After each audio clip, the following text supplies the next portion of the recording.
Hello, friends. Welcome to Creative Medicine. In this lecture, we will learn about Toxic shock syndrome toxin. Toxic shock syndrome toxin. Most strains of this toxic shock syndrome toxin belongs to phage group 1. In toxic shock syndrome toxin, we have enterotoxin F or pyrogenic exotoxin C is most commonly seen, followed by enterotoxin B and C. So, toxic shock syndrome toxin is mainly caused by enterotoxin F or pyrogenic exotoxin C most commonly.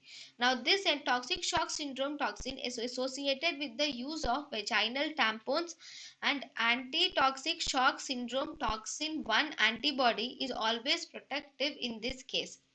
So, on using of vaginal tampons or due to any reaction with Staphylococcus, the child or the patient will present with fever, hypotension, rash, and multi-organ failure is also seen in these patients.